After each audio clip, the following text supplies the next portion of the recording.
My name is May Hong. I am the speaking voice of Mira from K-Pop Demon Hunters. And this is Moana Nui Podcast. Signing off. Happy fans. Do it with me. Happy fans. Happy hon.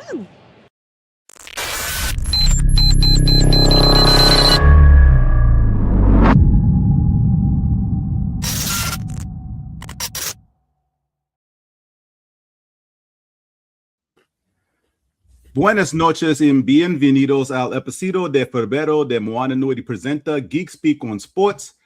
Mi encantador panel está listo para empezar. Por supuesto, hablamos del Super Bowl y del espectáculo del medio tiempo. Me he acostumbrado a hacer la introducción en español. Así que haré que esta runita sea normal de ahora en adelante. Pueden aprender el idioma o sufrir. Y última vez, Puerto Rico es parte de los Estados Unidos. Sí. How y'all doing? That's all I got. Good. How are you? I'm good. I'm good. I'm happy to be back with you all this month. Joy, thank you for crashing. Appreciate it. I know there are other things going on with you, so we ain't gonna keep you long. If you gotta bounce, don't let us hold you up. Yep. So listen to your body.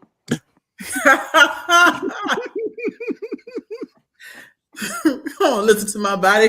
It's depressing. All I hear is, "No, you can't do that." Snap, crackle, pop. Right. Oh goodness. So the Spanish thing, I'm not gonna stop. It's gonna be a part of the show going forward. Every single intro is gonna be in Spanish from now on. I love it. I have no problem with that at all. I sincerely mean that. And if anybody watching has an issue with it, play the audio in front of Google Translate. Or you go to hell. That's true. Something you can do. We are going to get into the Super Bowl, the halftime show, Winter Olympics, when the last member of our panel shows up. I say the last member because she's being goofy tonight. Normally it's Qiana taking that role. I know, I'm trying to make changes in my life. I appreciate it. We will not have one mouse Jenkins tonight because he got his dates mixed up. And that's what I'm putting out there, whether he sees us later or not. I don't care. He claims that this show was initially scheduled for Thursday. Ladies, help me out. Has this show ever been on a Thursday since we moved it? No, not since we moved it for the person below me. No. Right? Okay. Just that was a year and a half ago. He claims he got an invite that said Thursday. I called. Why not confirm that? It will be on his calendar for tomorrow. He said it was on his calendar for tomorrow. He moved. I never got that. Anyway, I want to start off with some positive stuff. So, because this, I felt the need to share. It's wonderful. I love Meg. Meg is awesome. If you don't know who Meg is, fix your life. And wait, whoa, I got too many open. Is this the one? Nope, that's not the one. That's not the one. Oh, Father God. I'm in mid-season form already. Here we go. Y'all should make this say, I can't have girl coach. And girl, the other day, Clay Daddy had came in town because the Mavs was playing the Lakers. And I said, Clay, why you didn't tell me your daddy was coming to town? Got me here knocking over stuff. Let me hurry up and cook something because how he gonna come to the South and I don't show him no Southern hospitality? So then after that, I was like, what do I got in this kitchen to cook? I pulled out some chicken thighs. I had some stuff for baked beans. I had some stuff for cornbread. I had a little potato salad. Dang, babe, you just about to go up the street. Let's cook. Okay, so anyways, I had some stuff for chicken thighs. I had some stuff for baked beans. I had some stuff for cornbread. So this is me preparing my things for my baked beans, seasoning my meat real good because, I just want to tell y'all that the Thompsons love my baked beans, okay? Miss Julie love them, Mrs. Thompson love them, Clay love them, so I always got to make it. Shout out to my granny for teaching me how to make this. Okay, so yeah, this me stirring on my baked beans. I seen somebody how he's talking about making drop a cookbook. I think I definitely will do that. Okay, so after this, checking on my baked beans. Mr. Thompson had never had boudin before, y'all. So I had to put him on the boudin. I'm pretty sure he really, really liked it. You know, he's Bahamian. Bahamians love that good rice and approved. I think he might be Southern now. I don't know. So this is me serving them their plates. Look at that plate. Ain't a green in sight. God dang, I need to do better. Next time, no vegetables on your plate. But this all I had. This all I was working with in an hour, you know? I love it. Okay. I love that. I love everything about that. Everything about it. The story was interesting. Her little get ready with me cooking was interesting. Absolutely. All the sound effects. She is like just the way that, because I didn't know that like her immediate family, like she has no one like immediate family wise. I did not know that. I thought there was like maybe a sibling or something out there or whatever. But the way that Clay and his parents have embraced her and she is basically, you know, just welcomed amongst them is, yeah, it makes me want to cry inside. It's okay like, to cry. No, not. No tears. Oh, man, also No cry. tears. Yeah, also that's why you have tear ducts. It's okay to cry. It's okay to cry. They're a good couple. They're real cute. I love to see them together. I love to see them loving each other. Mm-hmm. Hey, girl, close the door when you come in the house. You know what? Let me just fix this right now. There we go. My bad. It's a little cold outside. I closed it. It's good. No, don't slam the door now. But yeah, definitely wanted to start off with that with something positive because, you know, the world outside of this show probably sucks for a lot of people. So Right. Yeah. But that was a little joy, if you will, that I wanted to throw out there. Because yes, I do follow Meg, and most of the stuff that pops up in my feed from her is whatever she's doing with Clay, which I love seeing. Because why not? That's her person. Why not? Exactly.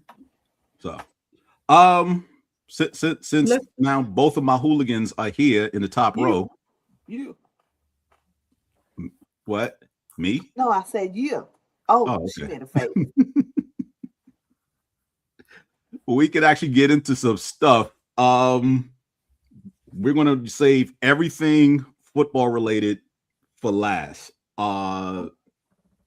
NBA wise, there ain't nothing going on. WNBA, we know they're still in lockout. That's all I got. So let's start with the Olympics and get that out the way. Okay, Candaysee. Okay, calm down. Can we talk about the U.S. bobsled team now? I mean, we can go ahead. Y'all saw what happened, right? I did not see what happened to the U.S. bobsled. I have not paid attention to anything Olympics wise until the hoopla that I'm going to bring up shortly. But go ahead with the bobsled team. So the U.S. bobsledding team, you know, it's a team of 4. They run the little luge thing down the track. As they were running, and then you have to, you know, one after the other, you have to get in and get situated, and then they just ride down the track. So first one got in, second one fumbled her feet and tripped, and then slipped over the top, and that tripped up the third and fourth one. And so they tumbled around, and nobody but the first person made it into the actual bobsled, and she had to go down alone. The rest of them was just kind of sliding on their ass on the ice, headed down. Merc. Those were our girls? Yes. That was the final run? I don't know if it was a final run. That's my God. It was the Black girls? Uh-oh. Now I got to look this up. Not during Black History Month. I think it was Black. I'm just saying, was it because you know that was gonna be my non-thing to tie. I didn't get to see them because you know I watched the Olympics when I got back. So you just messed it up for me. Spoilers. Oh goodness. Do we have a YouTube for that? Yeah, they do. Oh no, play. Oh yeah. Oh, I see something sports related. Y'all didn't. Because we was at work. Wait, yeah. Oh shit. No. no. Oh, Lord have mercy. Oh, what good run Lord, was that? Did I exaggerate? Oh Nope. my. And this is the first time I'm seeing it. I did not watch this before putting it up here. I just put it up here. Oh, play that again. No, wait. Can you slow it down? Oh, that was the women or the men? That's the women. Oh, she went up Can't over. Even sit on the side straight. God damn. Good. Oh, and this is the entire clip from beginning to end. Oh. But if you watch it, you'll see the second one to get into the thing is what set off the whole reaction. Oh my God. And then they bowling pin the last one. She was trying to get on. And they rolled into her. She didn't make it either. Watch. The last one is going to try and hold on. So you got Bop. And then she goes out. And the last one is like, I think I can make it. And then they take her out too. Oh, shit. Oh my God. I try every day to make an effort to not go to hell. Thanks a lot, Joy. I'm about to say Joy ain't helping. Oh my God. The one in front, her theme song will be like, hey there, lonely girl. This is terrible. God dang.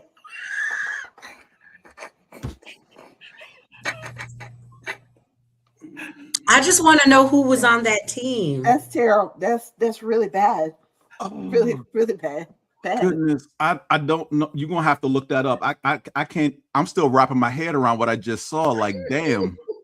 I'm looking because clearly I'm just bad at seeing because I still haven't found anything on. Just hit bobsled fall in Google and see what articles pop up. I did, and they keep showing me not what I'm looking for. Oh man, that's awful. Damn. Joy, did you hear any of the? You saw this in real time? Not, I think so. Oh, Lord, I think I was flipping channels, and I was like, "Wait, what?" And then it was showing on slow. Do you remember any of the commentary that you? Anything else you could share with us? They were trying to, the soft voice, and I don't know why they're speaking in the soft voice. They ain't nowhere close to her. Getting ready for the approach or something. I can hear it now. Is that it?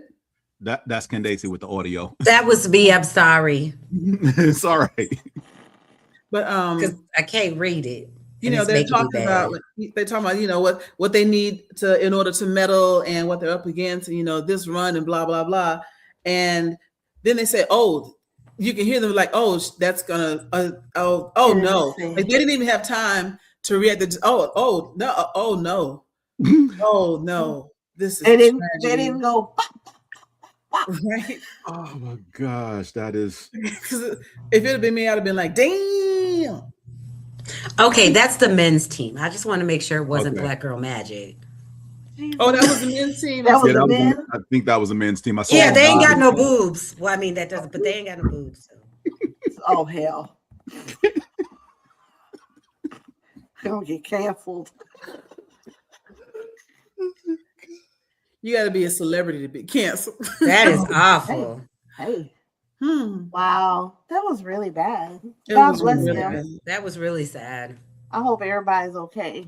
They looked like they were able to walk away, especially that one person who went up over the wall and damn near split in two around that pole. So, Jesus. Yeah, that's what I said when I saw that. So, the more you know. Thanks, Joy. You're welcome. Of course. Joy just doing her part. I'm doing my part. I know. She always comes up with the BS stuff. I love it. I'm gonna share something because the Olympics has pretty much exploded over something that's really kind of pissed me off, honestly. And I'm not upset at the person who did it. I'm upset at the discussion around what happened. And for those who don't know, I'm blanking on the young man's name. Performed a very acrobatic stunt in figure skating. I will say before I run this clip, in 2024, the backflip was removed from the ban list of figure skating moves for competition. Why did I bring that up? Because of this woman right here, Soraya Bonnerly. I'm not going to play the audio because there's music attached. But that is 1998. I remember watching that.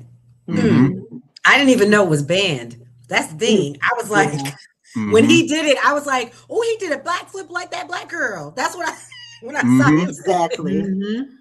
So everyone is praising the young man for doing that because the move is now not banned. It was banned in 98 when she did it. Matter of fact, it was banned in 76 because another male figure skater did it at the Olympics and they immediately banned it right afterwards.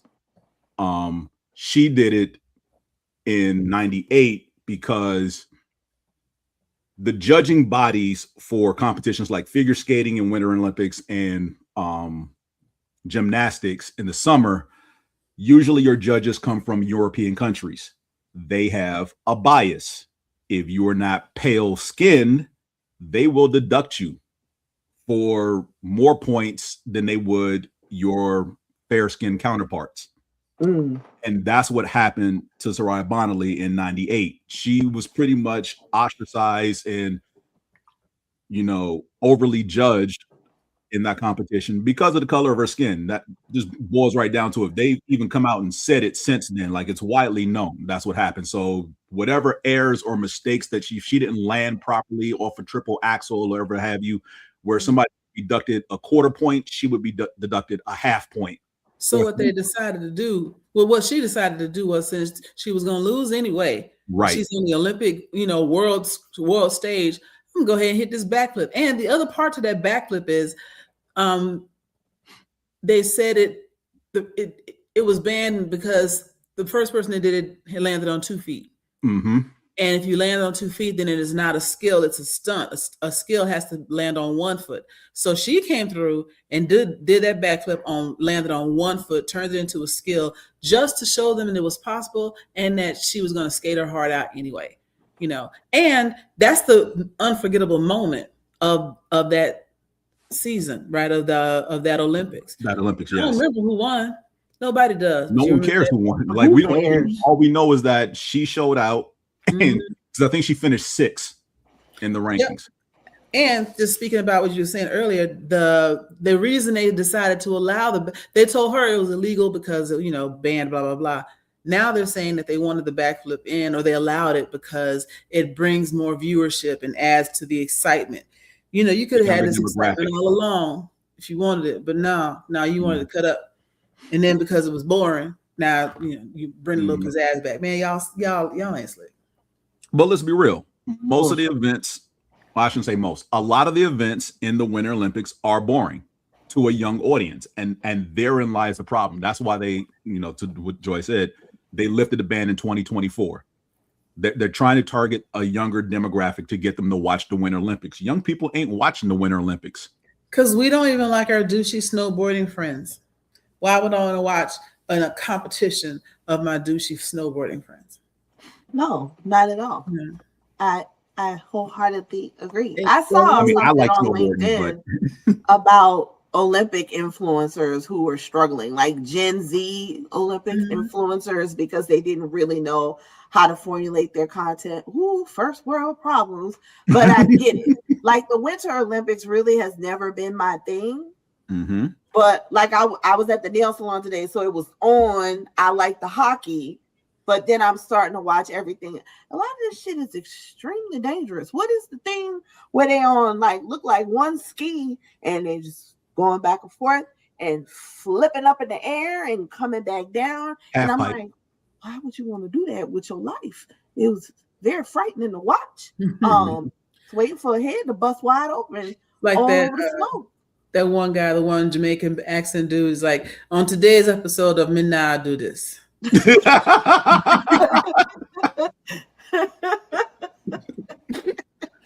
Oh, man. But yeah, the half pipe, they have opened up to actual skiing. There's skiing, acrobatics in the half pipe, and of course there's snowboarding for the half pipe. And they thought incorporating the X Games would help, X Games events into the Winter Olympics, that would help with the younger viewership. It did for about the first 2 Olympics, but then it levels out because after 2 Olympics, the demographic you're going for ages out and they don't care anymore. Right. So, I mean, trying to, I get it. You're trying to do something to spice it up. I mean, again, when we hear Olympics, we gravitate towards summer automatically because it's obvious reasons. Winter Olympics has been trying to get a foothold here as far as the majority of America to be interested in it. Because let's be real, the majority of the country is like lockstep, like, oh, I can't wait for the Winter Olympics. The Winter Olympics is the Jan Brady of Olympic competitions. Oh no. Yes. Let's put it this way. The only time I hear people get excited about the Winter Olympics is the people I know who go to the Winter Olympics. Sure, Yikes. Jan. Mm-hmm. Yikes. And that's about it. Outside of that, no one's really geeked to actually watch it unless they're into 1 or 2 competitions. Like no one's watching curling. Oh. No. You are lying. I watched it. I love curling. Curling is amazing. Okay, so we found the one person in America who watches curling right here. There's more. There is more of us. We love it. It is so interesting to watch. I'll take your word for it. I've seen a competition or 2. I fell asleep. And we got our medal in mixed doubles. It was really good. They were from Duluth, Minnesota. Duluth, Minnesota. Right. What do you have for the Olympics, Candaysee, since this was your topic that you wanted to expound upon? I know. Okay, so first, I wasn't going to say anything once Joy had brought up the whole crash and stuff, and I was like, oh, Jesus, please not. No. So, oh no, I lost it. Hold on. What'd you lose? I had notes. Oh, Jesus. Okay. So, first of all, Giving on when to you go. started talking about bobsled. Oh gosh. I can't with her. So we have 1, 2, 3, 4 of our African American ladies participating in bobsled. Okay. Cool. And if you read their bios, they're like super smart. I mean, we already knew that they were going to be super smart because Of course. Black Girl Magic, right? Hashtag that. But I was super excited to see that. I didn't even know, so I'm going to have to watch bobsledding now because normally I just watch curling and ice skating. We also have a young lady who is participating in the skeleton. I don't know What is the skeleton? Downhill skiing. Yes, thank you. Downhill skiing. Oh, I get it now. Skiing. I don't know if she Okay. did good or if she didn't do good because, they don't show all of this stuff like on the TV. And I'm not like, I don't be on my computer like that all day long. I just can't look at a screen like that. It just be making me mad. But I was really, really excited to see Erin Jackson. And we already know who that is. She won the medal in speed skating. She was the first Black girl to African American to win a medal in speed skating. She's really good. But she actually ended up not winning the 5,000, I think it is. Okay. Yeah, I saw she won 1 gold medal already. Yeah, well, no, she didn't win a gold medal this year yet. I thought she did. So there was some fake, well, it wasn't fake news, but someone had put it, well, there was an article out there that said first Black woman to win a gold medal, but that was her gold medal from the last time. Oh, okay. So I'm not quite sure. Now, like I said, I just got home, so I don't know what happened today in the world of Olympics. So she may already have a medal. I'm hoping because she does the 5,000. I think she does the 500 meters, like she just, yeah. So super excited to see her. And then, of course, I talked about this the last time about the young lady who is on the women's hockey team. I don't know if anybody watched. Well, I know my counterpart down here, she does not watch hockey. And I don't know if my counterpart over here, Qiana, watches. I do. Yes. So the best thing about that is that the U.S. team has scored 5 goals in every game that they played. And her goal was the first, well, everything that she does is going to kind of be the first African-American woman in hockey to do anything. But it's always really great. And it's really interesting to see because still in 2026, we're saying the first of us to do something. And so that's why I liked these Olympics this year, because there were so many more African Americans coming out of the United States. We always have, you know, I'm always rooting for my Jamaicans and my Caribbeans, you know, when they come through. And then the other thing was I was super excited about Haiti. And I don't know if y'all saw the fashion and all that stuff. Oh, they ate, as the young lady now say, gorgeous. And then they had the Haitian skier where he came in last, but he finished. So I was okay with that. What he came to do. So, right. You know, all things. Now he's a guy, so that's not hashtag Black Girl Magic, but I had to put that in there because I thought it was amazing. So if you're not watching the Winter Olympics and you think it's super boring, just watch it because some of us are actually in there. Yes, I will. Yeah. Now that football season is officially over with, I can focus on that. Get on over there and take. I have a question. Yes. Have you all seen this Norwegian Olympian who decided to get on national TV and tell the whole world he cheated on his girlfriend? Yes. No. What? Yes. Girl. Yes. Girl. Girl. You done ran I thought it was AI. I thought nope, it was not AI. He won a bronze medal. Because I said, I know you did not bring your pasty ass on national TV and embarrass this lady like this. Yes, he did. James, he went out like Alexander Hamilton. Can't play the clip. Wait. So he said it? He said, yes.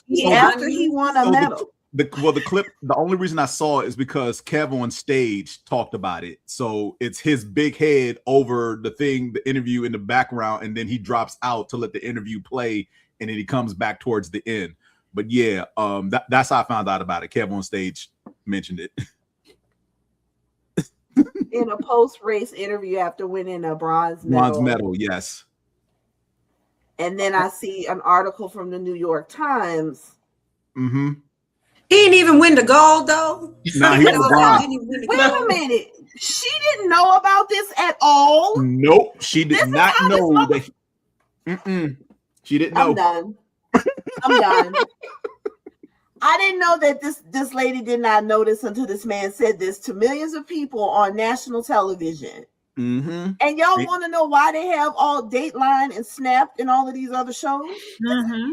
Oh. Why would you do that? Talk about how, you know, the bronze medal means nothing. And like, you know, I made a mistake a few months ago and and, you know, my family supports me and I have my fans who support me, but I lost the support of a good woman because I made a mistake and I'll never get that back. And he literally starts bawling while he's saying this. I saw all that, but I didn't realize. But they needed subtitles because again, he's speaking Swedish, so whatever the language is in Sweden, he's speaking his native tongue, so they had the subtitles down there, but he's bawling while he's talking, like full on about to let the waterworks like go, and I'm like, you chose this moment. I hope this doesn't make things worse for her. Maybe it can help. I hope there's a happy ending.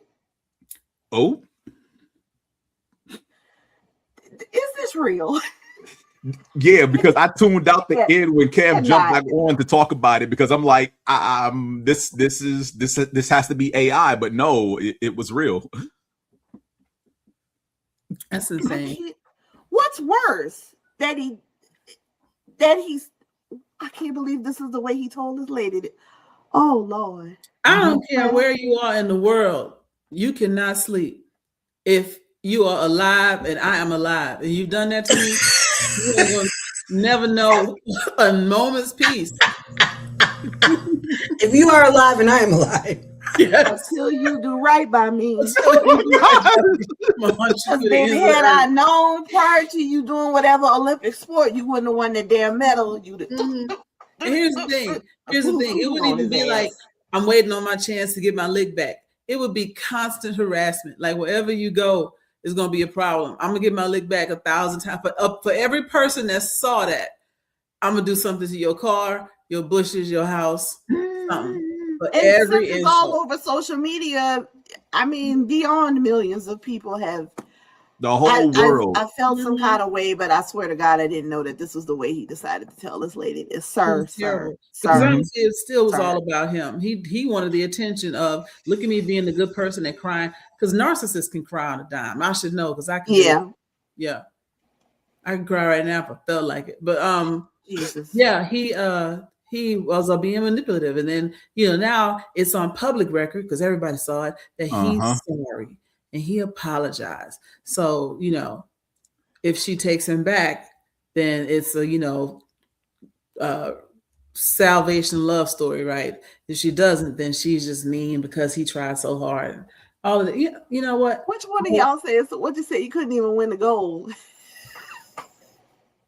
If you're not first, you're last. That's true. Like you won the bronze and you confessing. At least if you won the gold, you won the bronze. I mean, I understand a medal is a medal, but bro. Just please, just Joy, if I ever text you 187, you know what that means. Oh my gosh, really? Yeah. Who doesn't know what 187 means? Not what it means literally. She knows what to do afterwards. Because Mr. Whoever had it, it'll be at the time. Done fucked up. You do know we're on live. I'm sorry. Really killed the whole mood of what the Olympics is about, right? Like all the joking aside, this was just that selfish. moment. Yeah, this was just beyond beyond selfish and ridiculous. Okay, I'm done now. Trust me, it was as crazy as it sounds, and yeah, woosah, just like. Yeah. This is actually happening right now, but it was. But yeah, I plan to watch some more of the Olympics. Definitely women's hockey. Hockey. Mm-hmm. I think it's going to be a good one. Because the men seem to always win every single hockey game except versus Canada. Whatever that's about. So I can't watch the men play hockey because it's like, oh, this is an L because they're playing Canada. Let me turn and watch something else. But the women normally handle their business. So I'll they've done extremely well. So looking forward to that as well. All right, cool. Well, while we shift from Olympics, before we shift into football, I have to talk about this because even though Joy brought it to my attention, it did cross my feed first. And when she was like, you guys have to talk about this on the next show, I was like, How she going to tell me about this? And I saw it like 24 hours before she told me about it. But here we are, and here it is. And by now, everybody knows the story of this brother. Because, how you let it go, in the words of let it go. What a time to be alive. Every day I wake up, I be like, ooh, do. And then what is this? Did you see it though in real? Like I was watching that match. I have not seen this. We were like, what the heck? See, back in the day, split your wig. This is what we would call you get your muffin cap peeled back. Right, blue. Turn the wigs around. And then he took it off and threw it in the crowd, I think. Oh, you mean this? Yeah. So. Oh. I'm sorI'm sorry. Did he end up winning the match? He did. A joke? No, this is not a joke. So yes, Miller. I'm blanking on his first name right now, but he did win the fight. I think it went to decision. So yes, he won the fight. He threw his toupee in, and then post-match interview, he mentioned somebody got the scoop that he spent $700 on that. No, he didn't. I don't believe you. If I'm him and my toupee gets knocked off mid-fight, I throw it in the crowd, and I didn't tell a reporter I spent $700 on this. The next stop after that is I'm going to find the barber who did this, and he gonna catch hands. Because what type of half-ass job are you doing where this don't stay on? And if it wasn't going to stay on, maybe you should have told me it wasn't going to stay on. I could have let all this go. Well, maybe he didn't realize the glue or whatever was gonna, become, detached because of all the sweat and the hitting and stuff. Like, yeah. Right. He may have gotten a, lounge on the couch toupee and not exercise toupee. He didn't have the right. And he didn't realize it. He ain't never worn that one to sparring.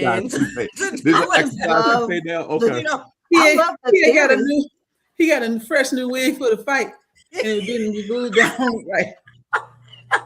I just love the fact that y'all have actual theories because I don't even have the energy to try to come up with anything. Because when he got hit, I saw all the ancestors. All of them. Oh, man. And they was like, how you leave the house looking like this? That is wild. Oh gosh! Now, before we even get to the point of the toupee, like my thing is, bruh, just go bald. Just go bald. Just go bald. If hair club for men ain't gonna fix it, just go bald.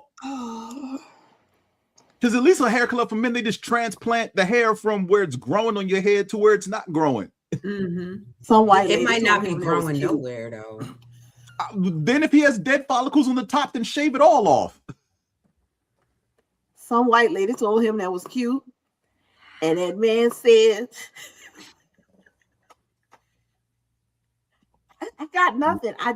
It just does not make. Again, let it go. I think when the other man hit him, he was like, well, goddamn.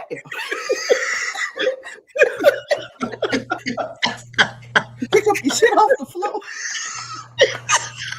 I'm done. I'm so done. I gotta go to the other room, girl. No, you don't. You stuck with her. You stay your butt right here. This is what you get back here. You signed up for this.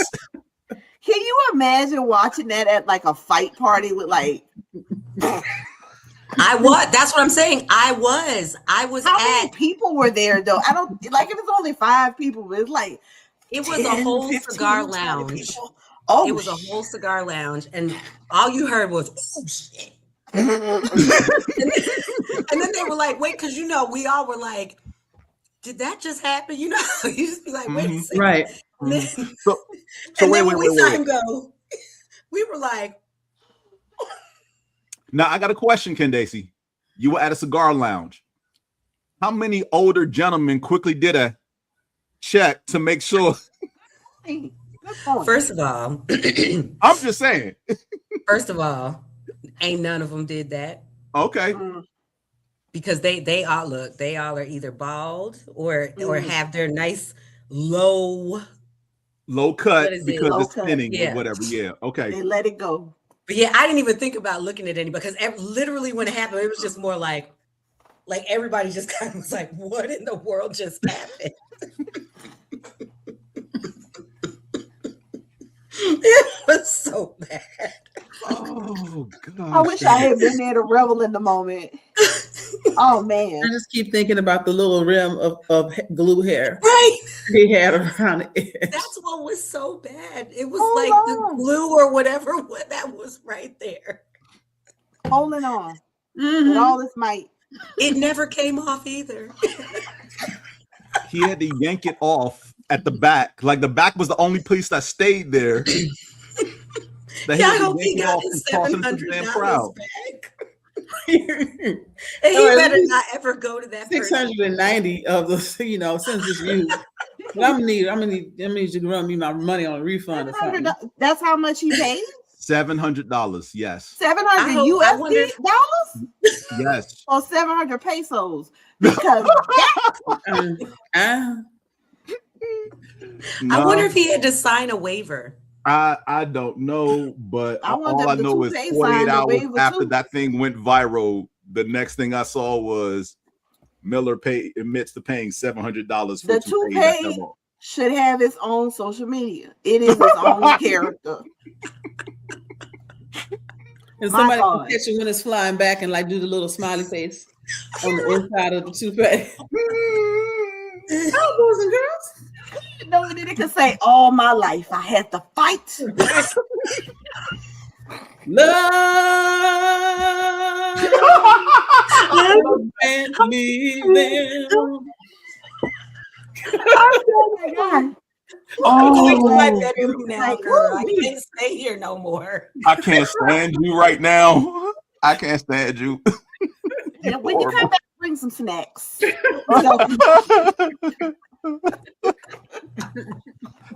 Oh my! And you know what? I'm so glad I saw that for the first time with y'all. I would want it any other way. Girl, ooh, I'm hot now because I just been. Where my fan at? Oh my! No black man needs to say nothing else about no black lady wig. Not that Right. Never. No, I have never and will never. Yeah, we're done here. Whatever thought I may have thought I was going to have to actually one day mention, went flying with that toupee. Nope. Y'all told me how much that man paid for that. It's the sue for emotional distress. $7. My God. All right. So before we get into the fun stuff with the game and the halftime, I do want to get the whole regular NFL stuff out the way because it does impact Candaysee. When last we did the show, there were only 8 head coaching vacancies, and somehow they came out to be 10 because we weren't expecting the last 2. Because Nope. Mike Tomlin decided to step down as Pittsburgh's head coach, and then after the Bills lost the divisional round to the Denver Broncos, they must, to everybody on the outside looking in, crazily fired Sean McDermott. So, Candaysee, I will let you speak about the coaching turnover in your house. I'm very interested to hear what you got to say, girl. Why? Because that exactly. You remember Women's of Brewster Place? Oh, hell no. Yes. Remember at the end when they was like, we're going to just knock down this wall. They was just, I mean, it was a good moment, but I just felt like I was just knocking down the wall. Like, what? Like what hold on, let me get my thoughts together. So I am a fan of Joe Brady. Mm-hmm. Okay. I loved him. I liked him as our offensive coordinator. Mm-hmm. But I just don't understand. There's so much going on with my organization right now. Like the owner, the general manager, they just talking out the side of their neck on all sorts of things. So we still don't even know why McDermott was even like fired. Neither do we. And I just did he go to a team? He didn't go to a team yet, did he? He didn't go to No, McDermott did not get picked up anybody.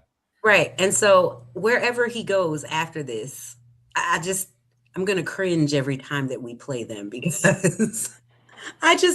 until I can get more clarity on why we did this and then why they want to talk about my baby Qiana Claiborne. You already know how I feel about him. And I can't. I can tell you why they talk about Qiana Claiborne, because he and another receiver towards the end of the season decided that curfew was a suggestion and not a requirement. And that's why they were being held out of games and not playing. I understand that. I understand that wholeheartedly. I know why he was reprimanded. Yeah. I'm talking about we didn't really want to pick him up anyway. Yeah. Those things. I'm like, yo, didn't your mama ever tell you that you keep family business to yourself? You can't just it seems like a lot of stuff is just being spewed out on impulse and emotion. Like, what is really going on? Because basically, let Matt.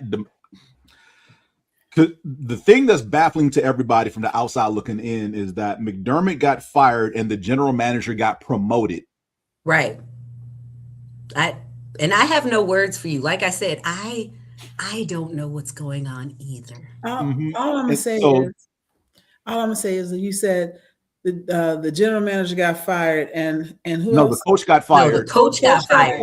And the general manager got promoted. So you just think about every like CIA police force movie you've ever seen, and somebody gets kicked out of the force and somebody else gets promoted, and that's the one that ratted out or set up somebody in the first place. So that's why the coach got fired and the other one got promoted. He was a snitch. He snitched on whatever he knew. He snitched on the coach and got coach fired, and they promoted him for it. Yeah, because I press conference with him and the owner, they basically put the coach under the bus about the coach and other coaches wanted to draft these players we didn't want. Because that's the part that Candaysee's talking about. And it's like, wait, what? Why y'all putting that out there? The general manager should still have, no matter who the coach wants, because coaches do have input on player personnel. The only time they have control over player personnel is if they are also the general manager, which has not happened in a while, or they have enough clout to override the general manager, which does happen in some cases. I will get to one shortly because that was a coaching vacancy as well. And they can override the GM to where the GM is like, this is the player that we want, da-da-da-da-da. And then the coach goes, no, we want this player. But he's not the general manager, and it kind of lessens the power of the GM in some regards. The GM is more so a figurehead than actually doing the job. So it's just, we'll just see how it plays out because, it's still early. So once, I'm sure it'll get leaked or whatever, or they'll give more clarity. I hope they do. But I will tell you, my fellow Bills fans that are actually in Buffalo, they want to get to that new stadium and start kicking down doors for answers. I'm just curious. Did Josh Allen make a statement? Not that he defines what. I'm just curious as to what his opinion is. He hasn't said anything. He did crash a number of Joe Brady's interviews after Brady was announced as the new head coach. Yeah. Okay. So Brady went around. He didn't make a statement. Nah, he didn't have a press conference but he also was getting that footwork done too. So I feel like, but he does love Joe Brady. But I mean, yeah, right, exactly. That face right there. Yes. Yeah, I mean he's loved him forever. He's loved both the coaches. So that's why I'm like, I'm sure that he was glad they didn't go to somebody absolutely different, yeah. I can understand being frustrated because you keep getting to that pinnacle moment and it's not panning out the way that you like. But I'm gonna need you to not be like the little red man and Inside Out and blow your top. Calm down. Right, do it again. It's just I'm sorry, gender wars here. I mean, this is emotional. This was emotional decision that y'all made. And he said it too. He was like, well, after our loss and after we saw Josh Allen crying and after we blah blah blah, we just decided. And I was like, you just decided? And I'm thinking to myself, what if we had made it to the Super Bowl and then we didn't win? Were you going to fire him then? I don't think he would have fired him then. Because the way the Seahawks played, I just feel like we would have just got ran over anyway because we were not healthy. Josh wasn't healthy. No. That defense would have been. It may have been a bloodbath. It wouldn't have been as bad as it was with the Patriots because our offense will at least. No, it would have been worse. We would at least score a little bit, but goodness. Anyway, sorry. Nah, it's all good. But yeah, Buffalo was the 10th team to have a vacancy and then fill it with Joe Brady. The new coaching hires include Robert Saleh, who was hired by the Titans, the only minority hire. The Giants hired Jim Harbaugh. Giants fans are happy because they know that Joe Shane's days are numbered. Jim Harbaugh's deal, which I alluded to earlier, allows him to circumnavigate the general manager and report directly to the owner. That's the only person he reports to. Oh, yeah. Oh, yeah. The plot thickens. Okay. So the general manager with the Giants, Joe Shane, his days are numbered. Come this time next year, he may not be with the organization. Well, he should have been with the organization after he let go of Saquon. He should have been. Hey, no. We love him for that. But I'm saying he should have been fired after that. I'm not saying No. He did the right thing, letting go of Saquon. It worked out for us. I know, but what I'm saying is he should have been fired for doing it. Let him do it again with another player. Oh, Lord. The Falcons hired Kevin Stefanski. The Cleveland Browns hired Todd Monken. The Raiders hired Clint Kubiak, who just won the Super Bowl with the Seahawks. The Arizona Cardinals hired Matt LaFleur. The Baltimore Ravens hired Jesse Minter. The Dolphins hired Jeff Hafley. And the Steelers hired Mike McCarthy. 0 black coaches hired in this cycle. There are only 3 black head coaches in the NFL. Ooh, Nico Ryans of the Houston Texans, Aaron Glenn of the Jets, and Todd Bowles of the Bucks. Robert Saleh, again, the only minority hire because he is Muslim and Lebanese. Ooh, I'm so surprised. Right. So that is go ahead. Clint Kubiak. Gary Kubiak is in his relation. Daddy. His daddy. Oh, okay. Because I stopped kind of following Gary after he basically got ran out of Houston because the Texans fans, that man had a heart attack while he was the coach. Right. Texans fans do a little too much. Too much. And yeah, and then he went on to Denver and won a Super Bowl with Peyton Manning. Exactly. So who is the organization? They be setting jerseys on fire and stuff. But anyway, I just didn't know what exactly the connection was. And so then the Raiders will probably get Mendoza. Yes. That is the talk. Oh, this is gonna be interesting. Of course it is. Absolutely. And now we're going to wrap up the last bit of the show with everything that took place. So, how did y'all feel about the game, first of all? Not Joy, because I know Joy was only there to watch the halftime show and look at the commercials, and she saw her Ghetto Chew toy. Well, she missed her Ghetto Chew toy in one commercial, saw him in another. I've seen it since. Yeah. Oh, you have seen the Meta commercial he did, jumped out the plane? Okay. So, thoughts on the game? Because I, for one, actually, I'm different. I like defense. Let me phrase that. Yeah. I love defense. So to watch both defenses go out there and for the first 3 quarters limit the offenses, I was not upset by that. Now, I did say at the gathering that I was at that this is not what I said this before they even kicked the ball off. The league doesn't want this. There are 2 things they don't want. They don't want defensive battles in the Super Bowl, and they don't want blowouts in the Super Bowl. So they weren't happy last year, and I told the people I was around this past Sunday, they're not going to be happy with this one because of how it's going to play out. And it played out as much as I thought it would. So starting out 9-0, not good for your general fan base and your casual fans. But defense wins championships. I know that. I enjoyed watching it, but I'm saying the casual audience that they draw in every year screams boring. And when I got back to work, you don't even watch football until you watch the Super Bowl. This is but the NFL knows that. And making my ass itch, and it's annoying. So let me just get this off my chest. You need some preparation, H. First of all, it's in the cabinet, girl. First of all, women, I love us. Joy, I love you. I know you're not a sports fanatic, but every year we have to go through this group of women who feel passionate about how I don't like football and I don't want to watch this. And oh my God, and my husband, he just takes up all. Then don't, girl. Don't watch it. Don't watch it. If you want to sit with your man and watch it, if you don't. But there are those of us who love the game. We appreciate it. And when we are watching it, like when we go into the sports bar, we don't have on stilettos and bras.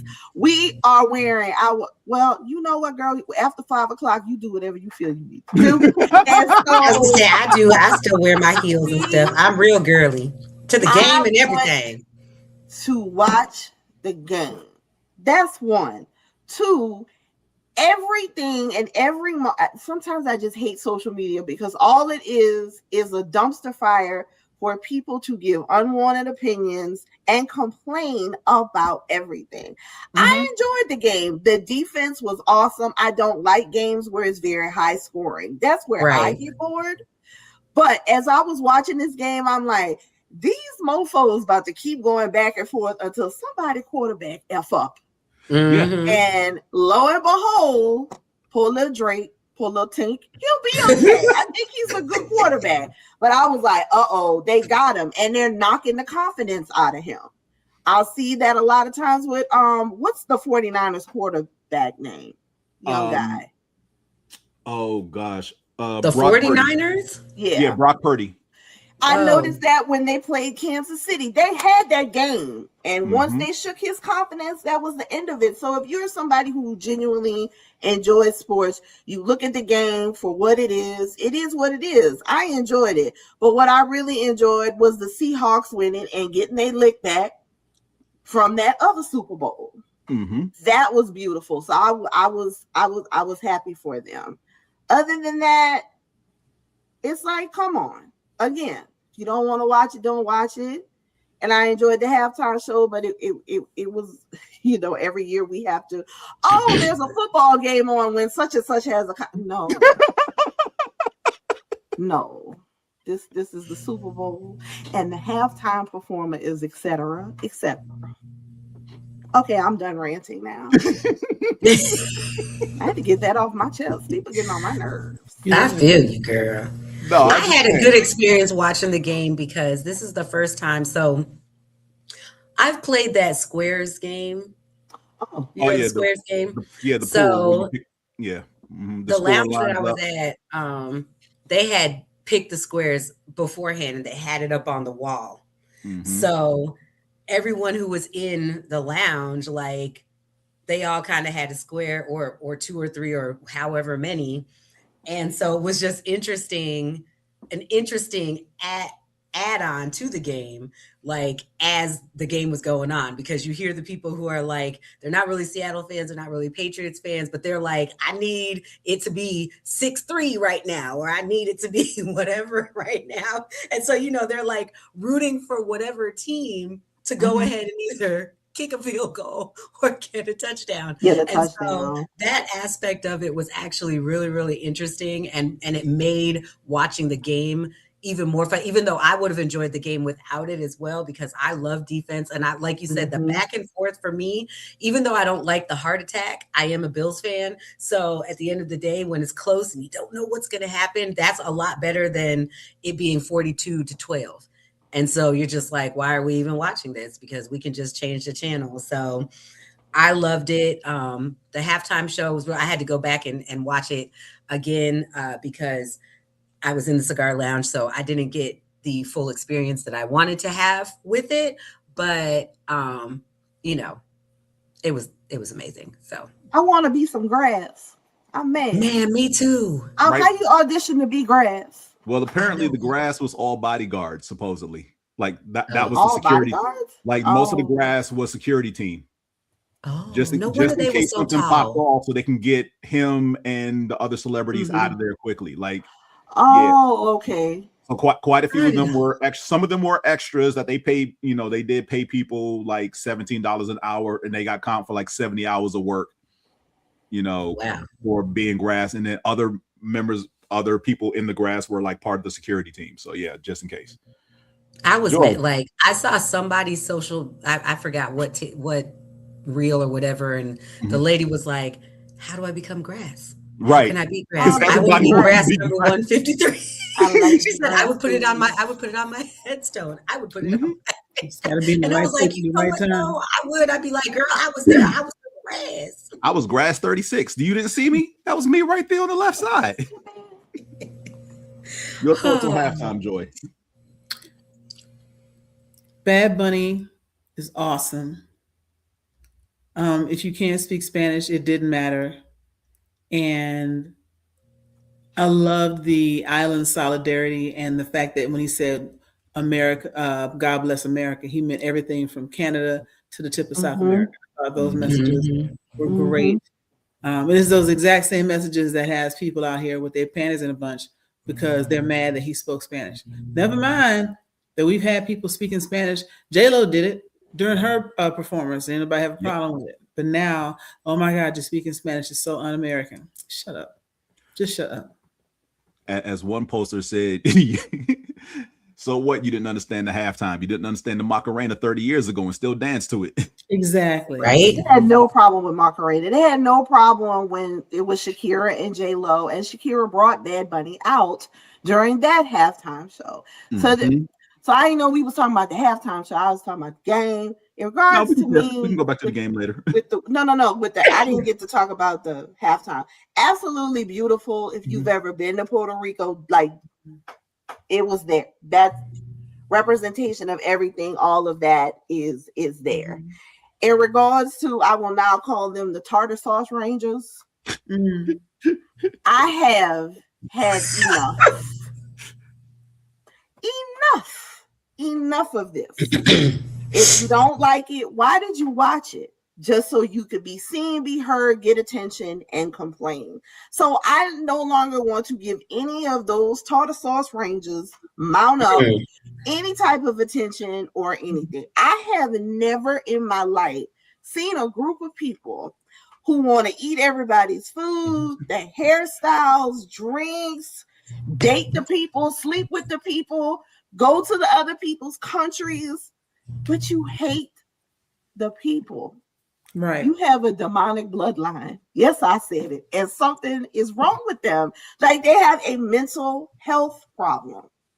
And it just seems to be getting worse. But you know what? I feel like there are more of us than there are of them. And if they don't get right soon, they're not going to have nowhere to go. Like they're going to have to stay amongst the rest of the tartar sauce rangers at whatever conventions that they go to and converse with those individuals. So I thoroughly enjoyed that. Like I really I love the fact that those people got married on national television. That was beautiful. Never forget his wedding anniversary because he's going to be in trouble. Sir, you got married on national TV. You can remember this for the rest of your life. But I appreciate the fact that Benito also just made a point to have people like genuine, authentic people in his show. The young lady that was the manicurist, like there's a line outside her shop right now. The taco truck or whatever was in there. There's a line wrapped around the block in LA, so bringing all of those people to light, all their businesses, all of that culture put on stage. If you don't like it, I think at this point, nobody cares. We don't care. We just don't care. If you haven't heard the story about the couple and how they ended up there, they're like 700,000 different videos of people talking about how that process went down. The short version, they were inviting people to their wedding. Somehow an invite went out to Bad Bunny's team because they were going to use one of his songs as the first song to dance to. It got to his team saw it. They responded back, he ain't going to be able to make it, but we would like to talk to you. And then it's like, why don't y'all come to the Super Bowl and be a part of his show? So they had to turn around, cancel the whole wedding of all the invites they sent out to go to the Super Bowl. And actually, so like you said, he can never forget that. Oh no, sir. We're gonna have a problem. We're going to have a problem. But I just thought it was just very well done. And to think a few years ago he was working at a grocery store. And now he is one of the biggest artists, whatever you want to call them, in the world. Which is why they asked him to do the Super Bowl. Like that's the thing that makes me mad is that people are like, why? I don't know who that person is. Well, you've been under a rock, honey, because you know at least one song. And I know sometimes like I'm that way. I'm really bad with artists. And sometimes I'll be like, oh, I don't know who that is. And then a song plays and they'll be like, oh, this is them. And I'll be like, oh, okay. I know who that person is. And so it's like, yo, I know you've rocked out to something that you thought was just some type of you didn't realize he was speaking Spanish because you was jamming to the song. You can Google. Well, also understand that when we have all been part of the target demographic at one point in our lives, we are no longer the target demographic for music as far as what's popular. We're just not. We haven't been for a while.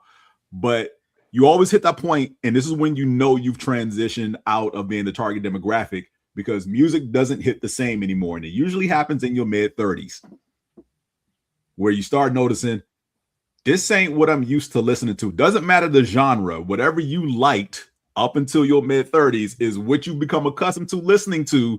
And when you hit your mid-30s and the style starts to change, you're like, this ain't hitting like the old joint.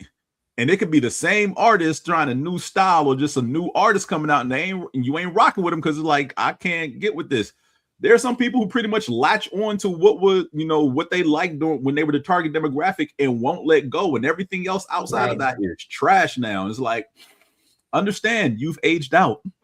Right. And for the pasties over there on the other side, they've been aged out. Matter of fact, they were never really the target demographic to begin with.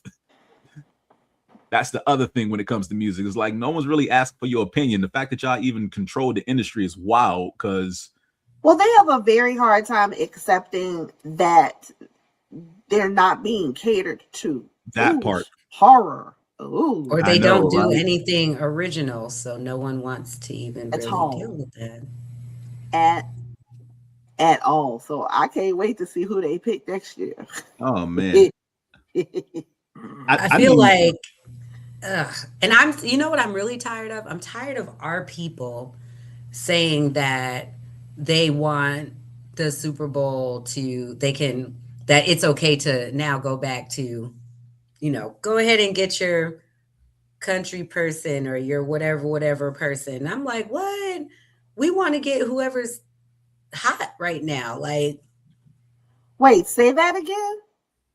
So they're not they're like, we don't need another black person. We had Kendrick, we had whatever. Like, they're okay with having something, just not Bad Bunny. Got you. Okay. And it's like, it's rolled through my time. Like, I literally am looking at people like, is it kind of like what you just said, James? I'm like, so you've aged out, so you don't know what to say. What's going on. But you talking about you want to but if they bring Olivia Dean on there, you're going to be like, I don't know who that little girl is. She's young, blah, blah, blah, blah, blah. But you going to jam to that, maybe. What are we doing? Good. I'm tired of us sounding like it's making cut me it out. mad. Because we're like literally a spice away from being the same. So like, go sit down and shut up. Seriously, you need to cut. I feel like they're gonna have, and the thing is, I bet you if they had the K-pop hunter people on there, they wouldn't care, and they speak Korean. Yeah. Like, their music is Korean. They speak Korean. Like, well, how about half the acts that they have up there? Green Day or Bono or and Bono. Green Day was there. Tony, we're talking about the halftime show right now. I know, but my point is, there's plenty of acts that are American, homegrown, English speaking, and you still don't know what they're talking about. That part, right? Still don't understand what they're saying. I don't understand any mumble rap. Right, you just know you like the beat, but them beats be on fire. Well, that's nobody apparently understands the Constitution either. But that's that. No, that's true. Right. God. Like, please, like, but it was in English, so it's strategic with your hypocrisy. Like, don't even try. Yes, Tony. Lots of people enjoyed all the curves. Mm-hmm. At the end of the day, the NFL is a money-making business. Mm-hmm. So what's going to bring in the most money as far as revenue and ad dollars for the biggest spectacle of the year to close out the playing season of the league? They chose basically back-to-back years the two biggest acts they can get their hands on. And Jay-Z does coordinate this. For everyone out there talking about, well, they need to get this, get that, I want you to actually think about the artists you're mentioning and what they draw, because business sense-wise, short. Jay-Z, cool. He knows what he's doing. Everything else, problematic on some level. He is tapped in to what's going on right now in the music industry, worldwide, globally. And the NFL is trying to be global. They want to overtake soccer.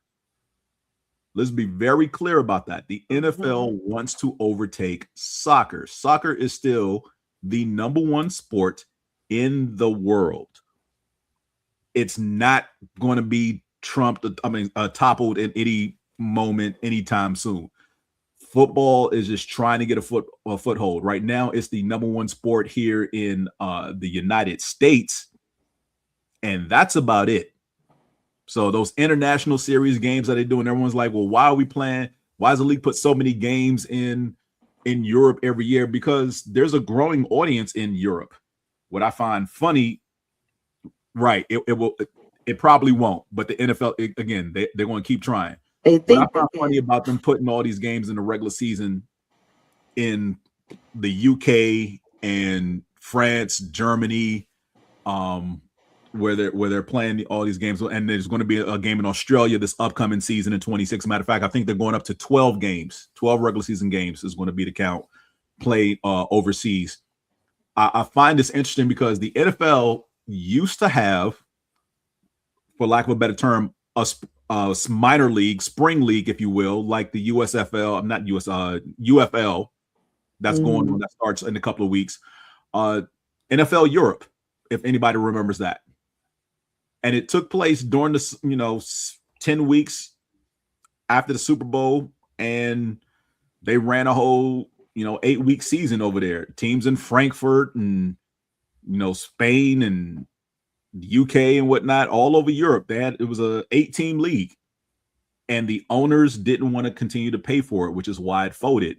But now they're seeing all the international money, and now it's like, well, why don't you just put a league over there in the off months? Because now they're complaining about, because look, don't get it twisted. As much as the owners like making more money, they still don't like losing a home game. Absolutely not. That's what it's because our country is still the same people that they are. We are who we are. We put NFL Europe in there. Now they're going to be like, why? This is an American sport. Why are we over there? Why are there people? It's just. No one's ever going to be happy. Right. Over and over again. Mm-hmm. Right. And it's not like NFL Europe Rangers money. Never stop complaining. I'm telling you.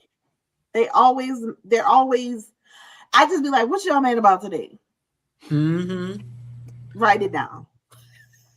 But to bring it back to Bad Bunny, like we had Kendrick last year, we had Bad Bunny this year. I'm trying to think who's the top artist in Asia. Like if I hear they get Stray Kids for the Super Bowl, I know somebody who's going to be at that concert. Man, the Stray Kids, they shut down up here by the Battery. Yeah, we didn't know who they were. We were supposed to be having an event. We saw that there was no Braves game, so we were like, "Great." We get there. I'm going. I'm like, I could have walked from my apartment to here faster than trying to get in here. And I was like, what the heck is a Stray Kid? So then I saw like it was all different people too. So like there was no real demographic. So I looked it up, and then I had to call my sister because she's the one who's into all of that. And I said, hey girl, I was like, the Stray Kids are here. She was like, oh, are you going? No, I am not going. That is not my genre. I am not going to that. But then when I went to work, one of my girls, she was like, well, that's, what is it, third generation K-pop? I didn't realize there were different generations, but I digress. Them Stray Kids, everybody loves them. Yes. What Stray Kids? What generation Stray Kids, Joy? Fourth. Okay. Fourth. See, I was close. Fourth generation K-pop. I didn't even know there was generations, girl. So maybe next year they will put a K-pop band up there. There was a discussion, online, not really, but everybody was, and it's funny because a lot of people were like, this would be great, another show representation, the States, blah, blah, blah. And then other people were like, but it's not from the States. They're from Korea. So just because you like the music doesn't make it an American thing. Like, it was just a valid point. And then somebody else was saying that they worried about where this country is going with like immigrants coming in, and we don't want them taken advantage of. Same way they tried to arrest all them folks in Georgia at the plant. Mm-hmm. We don't want to have it happen again with like some K-pop idol. That'll be an international incident. So. Mm-hmm. So Oh, yeah. Oh, boo-hoo. Racist tears. Right. Well, But yeah, this is going to be interesting. Some of the funny things that came out of Super Bowl weekend is Drake stay losing. Apparently he bet over $1 million. Please don't say the Patriots. And I wish I saw that before the game so I can guarantee they weren't going to win. I didn't see it. So why don't he just like go hide for like a good year or two? Don't do nothing. Don't say nothing. Just meditate. Well, I'm pretty sure he bet that money on the Patriots because the quarterback's first name is Drake. Of course. So never bet on Drake. The streaker who ran the field, I tell you, this that was smart. Only an 11-by-8 can get away with this. So he runs into the field because he placed a bet that was paying out like, what was it, 500 to 1 or something crazy like that. That somebody would run on the field at the game, and to ensure the bet hit, he himself ran on the field. Now, if you can find it on IG, because I have seen it that some of them are being taken down. He's wearing like a GoPro on his chest, or whatever, so you can see a POV view of him running out there. And one of the videos actually shows another person hopping the stands as well. So while security is getting one guy, he's the one running the field. Wow. So he ended up paying. So he ended up paying a, what was it, $1,000? It was either $1,000 or $5,000 fine. I can't remember which one. But the payout from the bet was $375,000. Yeah. Right. So he was winning. So he still won. It's like the hell. $375. That's a lot of toupees. I hate you brought it back. I hate that you brought it back. Girl, It went over your head. Not over your head. Not over your head. I can't with you. 75,000 U.S. American. I need a scale. Oh, I know we need to figure it out. All heroes don't wear capes. I'm not even mad at all. And the sad part is he had the money to be at the Super Bowl. Right. So he basically made back all his money. All his money, yeah. It was whatever a his trip $50,000 was, bet. he made that back too. Like, we should set him up with the Norwegian man's ex-fiance or whatever she is at this point. Yes, we should, girl. You want a strategic and smart man with some money. Damn sense. I am so glad the way you brought all the stories back full circle. I'm just saying, it's the circle of life. Everything is truly gosh. connected. Well, he's only paid $1,000 fine for a $50,000 bet that paid him $374,000. Dang, he had $50,000 to bet. Gee, please. I don't want to give them my $50,000. I mean, look. I'm not. I'll just keep it in this Roth to make IRA. sure. Look, he invested $50,000. He got $375 back. I know it's all a gamble. I understand. It is, and the fact that he actually made it over the little retaining wall to get over there, because like, folks, if you haven't been to a football game, to get from the front row over that wall down to the field, that's a drop. I feel like also, I think he paid some people off too. I feel like he was like, yo, I'm about to make this money, so I'm gonna do this. I think the person that they were running after, he paid them to do it. Because again, like I said, there was two. Because there's video of his POV, if you will, running all over the field before he gets knocked out. But because one of the Patriot players actually knocked him down, so security could and you can see the Patriot player actually lunge at him and clean his clock really from the camera or whatever. But like I said, when he hopped over the wall, someone else hopped as well. So security is running to the first guy who hopped the wall, because that dude slips while he's trying to run into the field. But that's what I'm saying. I'm wondering if he paid him off. So then he it would probably be like did, so that he got a distraction. clear shot to actually get onto the field unobstructed, because he wasn't going to make it. So while security's like, hey, we got to get this guy. And you see 4 bodies run over there, and then he's like, all right, now I'm gone. And he hops off the rail and just goes. I just want to know if that actually happened. Somebody do a documentary on him. Okay, for real. 10 years from now, there probably will be one. A mini documentary. We don't want a long one because it's not much to talk about. We just not 30 minutes. at all. Not at all. And then, unfortunately, I'm gonna end it on a very. Oh wait! Before you go, I'm so sorry. Oh wait, never mind. You're gonna ask us for our thought processes at the end. Go team. Thought processes or what? No, you always say, is there something else that you want to talk about right before we go? Sorry. Go ahead. My bad. Are you sure? Mm-hmm. Are you sure I can go? Yeah, go.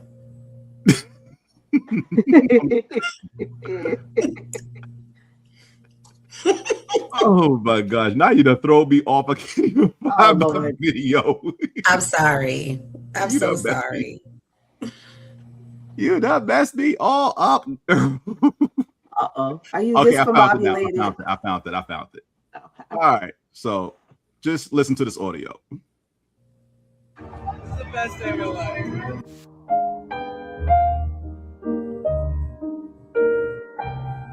Yikes. How you feeling? This is the best day of my life. Ay, ay, ay. How you feeling? Whew.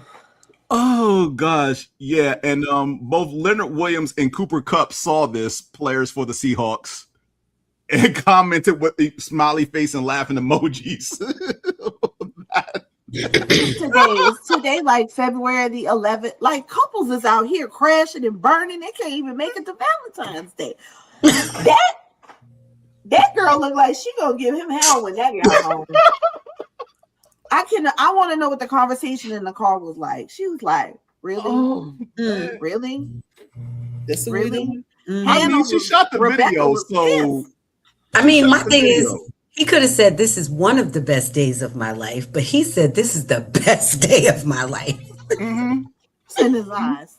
He's a Seahawks fan. He's wearing a Seahawks jersey. He's at the Super Bowl watching his team win the Super Bowl. Trust me. And she asked him how he was feeling. However, comma, my God. Your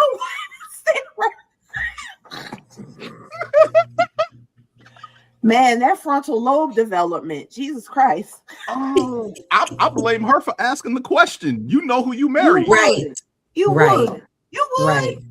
Blame the lady. Again, you know who you married. It's the same way I do every year with this show when football season starts and I play the clip of the husbands giving their wives the letter like I am checking out a husband duty until February, blah, blah, blah, whatever the Super Bowl is. Actions not limited to disengaging from all this, not doing that, will not be available when my favorite team is on TV. Like, you know who you married. This dude ain't changing. Word could have one of the best. Speaking of, you know who you married. Y'all know who y'all dealing with. So I'm going to bed. Good night. See y'all later. Good night. We appreciate you. Bye, Joy. Thank you for crashing. Thanks for coming in. We love you. But yeah, I stand by that. Jesus. Like, and it doesn't matter what your relationship status is. If your partner is a football fan or a sports fan in general. Yeah, I get that. So it could be a baseball fan and they give that to him in March and say, holla at me in October. I don't know. He looked happy on his wedding day. He looked happy. I just want to be in that car on that ride home. Of course you do. Oh boy, can't wait to see how this goes. Oh man, but nah, that was the last thing I had in and around the Super Bowl. Again, like I said, I love defense. I found it funny when I went back to work on Tuesday and we had our weekly huddle, and my manager was asking what everybody thought of the game. Actually, like you said, Qiana, the people who only watch the Super Bowl or the whole I don't really get football, I don't like it. No less than two people are like, it could have been more scoring, it could have been more exciting. I'm like, Jesus Christ. You say this now, but let your team be in the Super Bowl. I want you to understand, like, thankfully my team has won. 2 Super Bowls in 8 years, and understand that when we beat the Patriots, we don't care because they started coming back. And last year, I was nervous as hell because I thought the Chiefs were going to come back. Just rub that in. 2 Super Bowls in the last 8 years. Okay, then. Well, we won 2. We went to 3, and I'm still pissed off at the one we lost. Oh Lord! Since you want to bring stuff up. Oh boy! Hey! Come back! Come on back! But what I'm saying is that for all you casuals who did not like the Super Bowl, kick rocks. Why did you watch it then? That part. We got all that's what I'm saying. Like to your point, Qiana, this is the only thing I hate about the Super Bowl is to hear the chatter of the troglodytes who don't watch all year, but all of a sudden want to watch it. Like, you do realize, like, this is a process. Like, these teams haven't just decided they're going to play this way for this one game. They've been doing these things for 20 some odd weeks up until this point. This ain't new to anybody except you. Right. Maybe if you were half as invested as you pretend to act for this one game, why don't you find a team and root for them? Trash. Hey, what I wanted to say, shout out to Sam Darnold. God damn. Yes. What a comebacks. I mean, like, I remember when that man used to come out on the field and it would be like if you were at the movie theater and you saw M. Night Shyamalan's name. That's horrible. Like, oh, no. Not him again. I'm just saying. So I have to give a shout out to this man. I mean, what an amazing story. And they opened the first Raising Cane's in Seattle this week. And he went and worked the shift, line wrapped around the block. What? He's a cool dude. He really is like, he was criticizing. He was like, we could have done that. They was like, sir, you just won the Super. He's like, I know, but never mind. I love those genuine, authentic human reactions. Like, I'm just ecstatic for him and just happy for him. It's an amazing comeback story. Absolutely. And naturally, the discussion Monday after the game for all the talk shows pointed out 2 things about Sam Darnold that are not going to die anytime between now and opening day next year. And one, that he's on his 5th team. And no quarterback has ever won a Super Bowl after having played for 5 teams in the league. And he's the first quarterback in this draft class to win the Super Bowl. Yeah, I know. Josh Allen hasn't won yet. First one to actually go to a Super Bowl. That's so sad. Josh Allen hasn't gone to a Super Bowl yet. Ooh.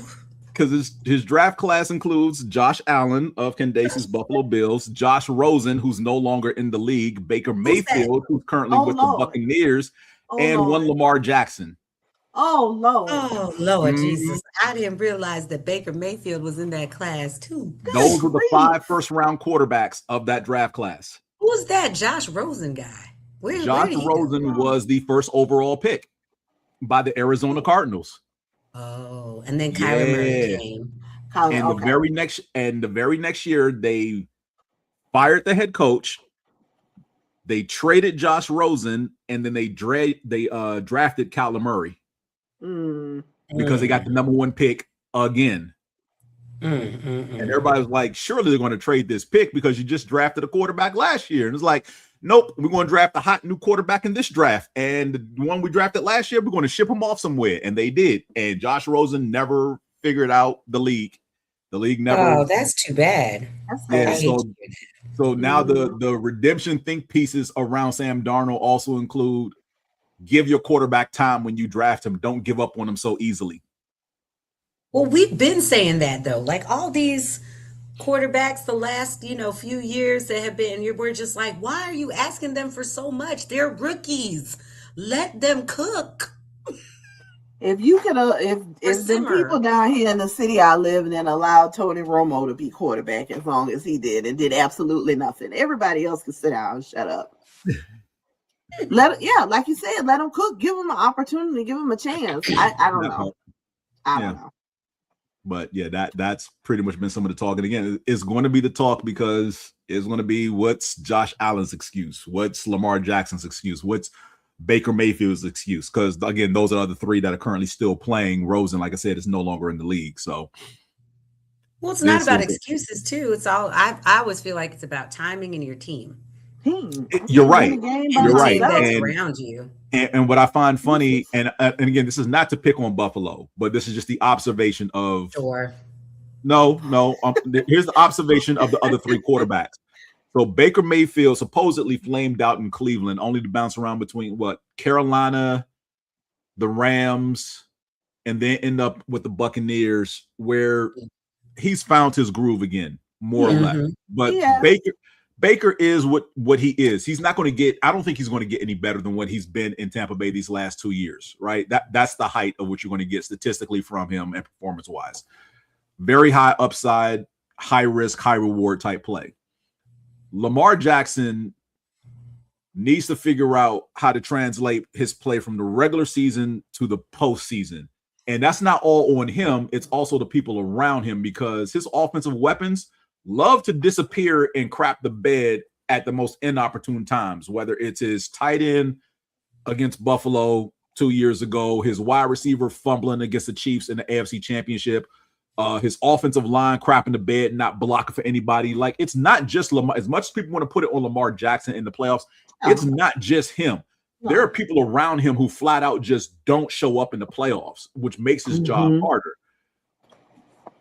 As far as Josh Allen, the media's golden boy, chosen child, and whatnot, if Buffalo would stop stripping him of all of his weapons, maybe he could sustain an offense, because it's not cool to talk about Josh Allen is the best quarterback because he has nothing around him. That's not a flex. No. You don't win a Super Bowl with a superstar quarterback and 10 other average players around him. Some of them have to be of star caliber in some way, shape, or form. What's that? James Cook. Okay, so one superstar. Sorry. One other superstar who they don't give the ball to. Yeah, what's the point? They do. He had the most rushing yards this year because they paid him.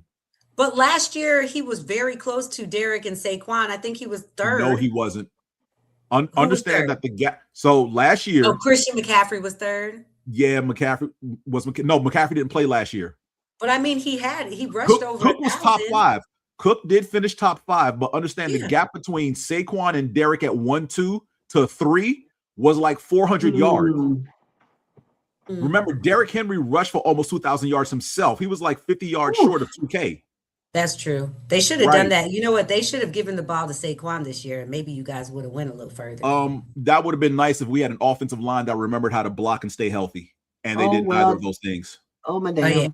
Yeah, you're right. So it's kind of hard for Saquon to run when no one's blocking, with their defenders in the backfield every time he touches the ball.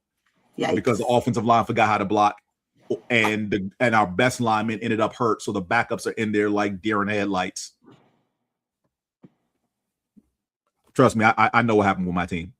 I'm not afraid to say it. They sucked this year.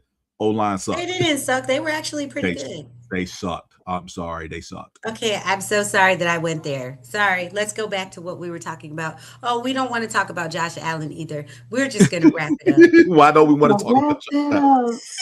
I'm not going to bag on Josh Allen anymore. All I'm saying is leave the man alone. Let him go ahead. Going forward, they need to, because again, he had wide receivers and they took him away because they felt they could draft younger guys and get the same production. We see how that's worked out this season with the guys they drafted last year because they're cutting up and being knuckleheads. And every time they bring a veteran in there, there's always some disconnect with the veteran receiver and whoever's running the offense, because there's nothing designed to get that veteran receiver the ball, especially when that veteran is easily the best wide receiver Josh Allen has to throw to. You're not designing anything for him to get open. And they need to draft him. They need to pick them up before the season. And it'd be nice if your defense will stop crapping the bed in the playoffs. That's it. That's all I got. Well, it's nice. It would be nice for my defense to actually stay healthy too. Yeah, because I'm going to say the same dude's getting hurt every year. Milano gets hurt every year. Boyer, they all get hurt. Boyer gets hurt every year. It's like, do these dudes stay healthy? Nope. They come back. We don't want to talk about it. Don't get me sad. And But yeah, it's just the beginning. That's the draft class of Sam Darnold. So he's gone from seeing ghosts on that infamous Monday night game against the Patriots to hoisting the Super Bowl trophy. Yeah. Great turnaround for him, and maybe the pundits will get off his back. Maybe. Probably not. Probably not. Probably not. Yeah. Oh man, that's all I got. Y'all have anything else you want to discuss before we get out of here? Roommate, you want to go first? I know you had something. Okay, I actually have two things. Okay. The first thing is the Patriots were doomed from the get-go anyway because Stephon Diggs plays for him, and so does Matt Collins. Oh, Matt Collins. Matt Collins, because he left our team. Well, okay, forget Stephon. Stephon talked a lot of ish, so he got what he deserved. But Matt, he just decided not to stay with the Bills, and then went across he did a Juan Soto. He went across the bridge and went to doggone the Patriots. And so then he took his I don't wear no shoes or no coats or no hats or anything in the weather. And he took it all the way up there, and his bad juju and karma. Well, he's the one that started the Warriors chant celebration that the Patriots would do after games, to which one talk show host I saw mention, does he know what happens to them at the end of the movie? Oh my God. All I know is those two, they were doomed from the get-go because of them. So ha ha ha. Way to not be bitter about this. Anyway, and then the second thing I forgot that I wanted to talk about, and you guys might have talked about it in the beginning, but Coco Jones. Yay! She no, we did not. We did not talk was about Coco Jones.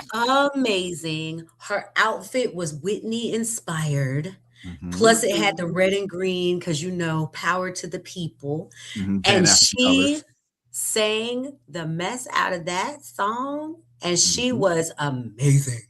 She does she look a little bit like Jennifer Hudson to you? No, not a little bit, a lot. Okay, because let me tell you, I was getting ready to go to the Super Bowl party, and I said, well, I'm not going to leave yet because I want to see, Lift Every Voice and Sing. So I was getting ready, and I heard her voice, and then I looked at the TV, and my mind went, and then I was like, wait a second. And then I said, I've never noticed how much she looked like Jennifer Hudson, but she did such an amazing job. Yes, she does. They do favor each other. They do. I can tell when they close up, but when you look at her profile, she has a lot of the same. Yeah, I'm not saying that they're twins, but they favor each other. Yes. Because I'd seen something on, maybe it was Jennifer Hudson had posted a picture of them when Coco came on her talk show. And I was like, oh, okay. Yep. Well, but she did on the Lifetime movie, you could go ahead and play Jennifer. Yeah, I don't see it. I'm sorry. We're not going to listen to you anyway because you might go get a toupee one day.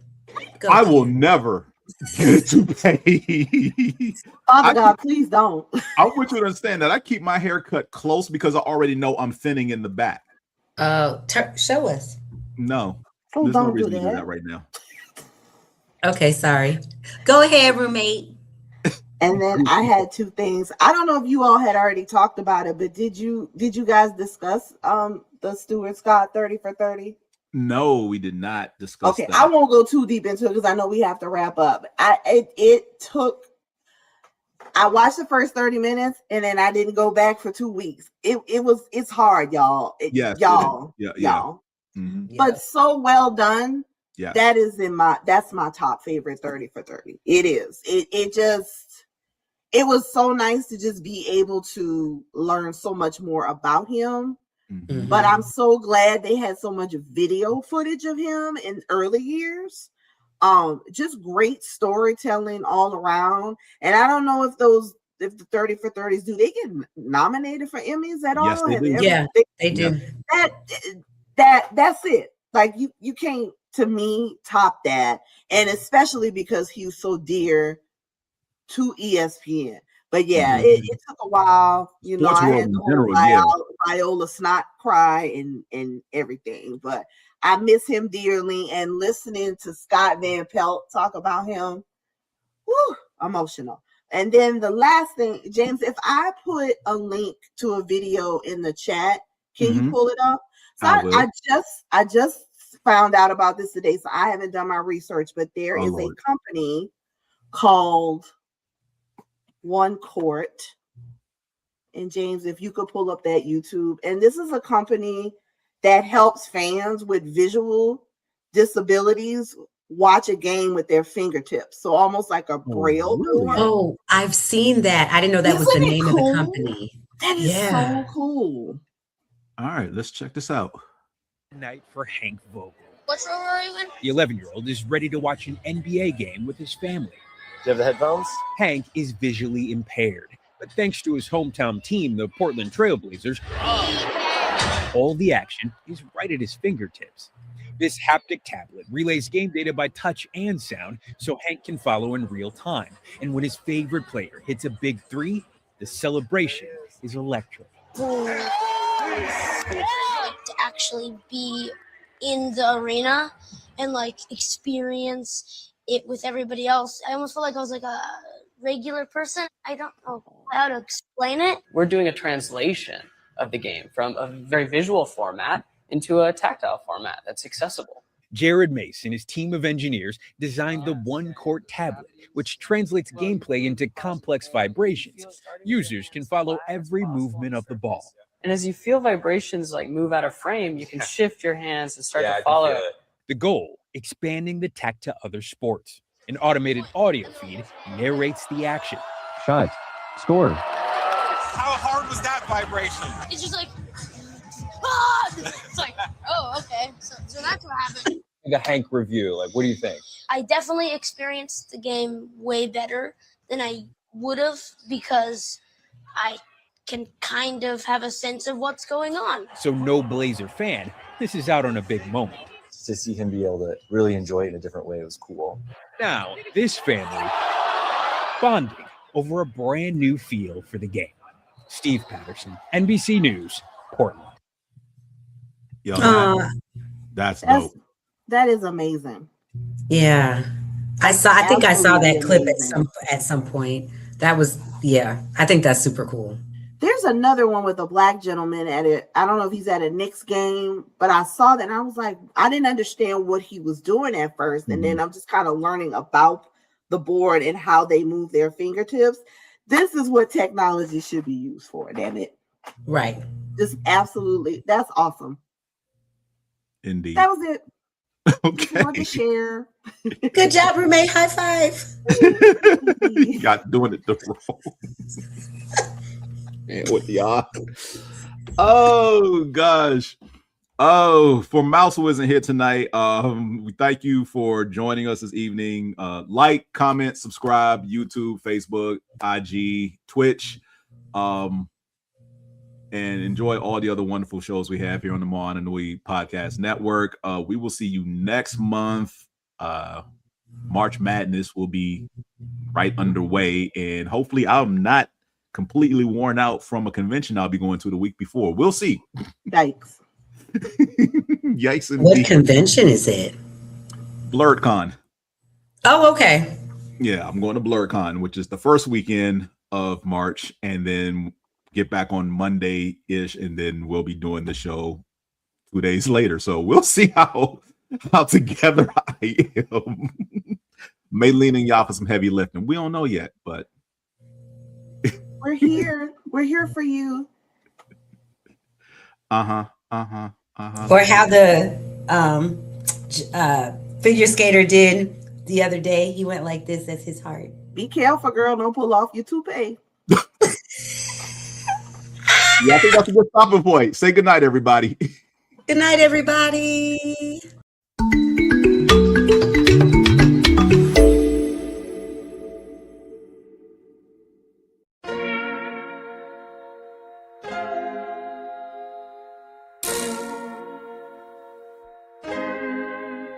So many stories left to tell, even if we have to ourselves. Can keep history on the shelf. If they won't tell it, we will. If this the land of the free, it was a freedom then, when they annexed Hawaii and called it Cedar Lands, without any type of payment and no signing off. Called themselves a republic in 1894. 1.2 million acres overtaken from the native Hawaiians. When they resisted, the West retaliated in violence and erasure. The Hawaiian language is banned as part of colonialism's plan to expand, yeah. Stuck between a rock and a hard place. Multiple bombings of Kaho'olawe as a part of their ongoing war with Asia. Used it as a place for target practice. No consent or compensation. Colonizers call for annexation. The work of all the locals. School never let you know. So many stories left to tell, even if we have to ourselves. Can keep history on the shelf. If we won't tell it, we will. Too many stories left to tell, even if we have to ourselves. Can keep history on the shelf. If we won't tell it, we will. We will. So if you put Hawaii into perspective, well, Black and Asian history is interconnected. Considering the fight with the Pacific, then of course versus Asia, they was treated as a middleman for war, but didn't let the Western colorism run its course. Cause dark skin was a sign of dignity to core. The land was taken in the name of capitalism, when prior to it was an actual kingdom. Clap back at the system. Stuck between a rock and a hard place. Multiple bombings of Kaho'olawe as a part of their ongoing war with Asia. Used it as a place for target practice. No consent or compensation. Colonizers call for annexation.